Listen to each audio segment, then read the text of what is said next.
Hey, it's Jason Crowell with today's Neurology Minute Daily Briefing. Today we begin a three-part series with Neil Busis. Neil is a neurologist at NYU Langone Health, and we've spoken with Neil on the Minute several times over the past year, discussing telehealth and billing during the pandemic, amongst other topics. But we recently invited Neil to join us in light of his receipt of the 2021 AAN President's Award. The AAN President selects this recipient each year based on outstanding service and dedication to the AAN.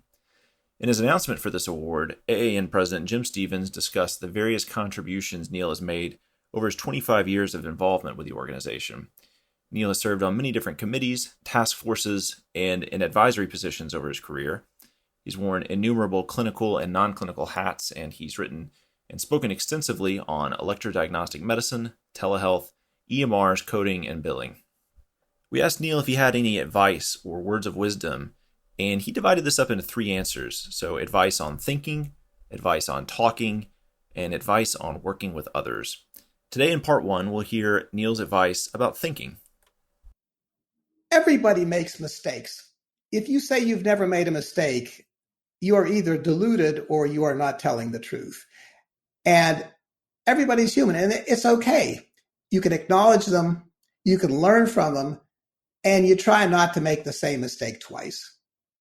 What I've found in my career, in both clinical medicine, life with raising children and in the AN, is that I've made more mistakes by knowing too much than not enough. Never assume. I've come across all kinds of things where I assume, everybody knows this or that, or I'm sure that this or that about the patient, and I've been dead wrong. I've sometimes walked into the wrong patient room, for example, never checked the name. If somebody has altered mental status, they'll say, "Hey, how you doing?" You can proceed with this whole consult with the wrong patient. If you don't know the answer to something, it's better to admit it than to make something up. We are dealing with uncertainty all the time, and patients always want us to give some declarative statement. Will I be okay? What is this?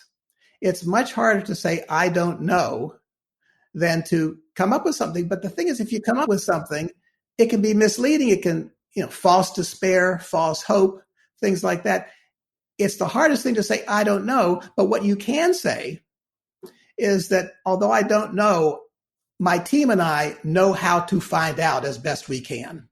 And the other thing I found out is that when you're talking with people, it goes back to the assumption thing to a certain extent.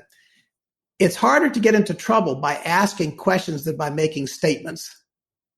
So if you want to find out something, instead of saying, "I know," or "I think," or, some declarative statement, say, "Do you," or "What about this?" And then people will answer them. So I found those to be quite useful. In our next segment, we'll hear Neil's advice on talking. Congratulations again to Neil for this award, and thanks to him for taking a few minutes to join us. Neil will be recognized during the presidential plenary session at the AAN annual meeting on Sunday, April 18th. Thank you all for tuning in to today's Neurology Minute.